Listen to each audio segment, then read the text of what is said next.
Good day ulit mga boss. Welcome back to our YouTube channel. Ruel Kawiling nga pala ng RRC Backyard. So ngayon mga boss, ang topic natin ay about sa fowl pox. Kasi meron tayong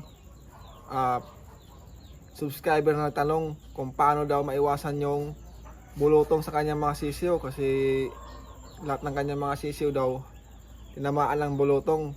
Pero bago yan mga boss, baka pwedeng pa-like at subscribe naman sa ating YouTube channel para ganahan naman tayong mag-upload ng video araw-araw.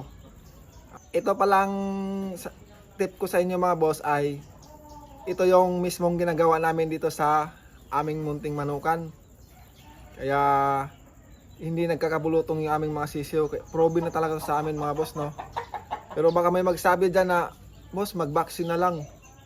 Pwede naman mag-vaccine mga boss, na mas maganda yun kung mag-vaccine. Kaso kung ang mga sisiyo mo naman ay 20 peraso lang, 15, 10, napaka-alanganin kasi mahal din yung vaccine na fowl pox. At saka pag nag-vaccine ka ng fowl pox mga boss, hindi rin safe yung mga sisiyo sa avian malaria. Kasi ako mismo nasubukan ko yan dati. Nag-vaccine ako ng fowl pox and then kampante na ako. Mga 1 linggo lang nadali ng avian malaria lahat ng sisiyo ko mga boss, ubos. Yung avian malaria mga boss, yun yung iigpis yung mga muka at paa ng mga sisiyo. Tapos papayat at napakagaan, dry na dry sila. Yun yung epekto ng avian malaria mga boss. So itong i-share ko sa inyo mga boss ay napakasimple lang. Naglagay kami ng LED na ilaw o kahit yung puti lang na ilaw mga boss sa gabi. 4 months old na sisiyo pababa. Kasi napansin ko kasi mga boss, no, as personal tawag ito, experience, napansin ko na 4 months old pababa yun yung mga tinatamaan ng bulutong. So yun, ilaw lang mga boss.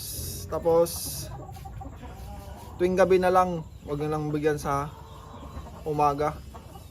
Kahit LED lang mga boss, yung kulay puti, yun, safe na sa bulutong yung alagaan. Kasi nakikita nila yung lamok, kinakain naman ng mga sisiyo natin yun. Iwas ka na sa bulutong, iwas ka pa sa avian malaria.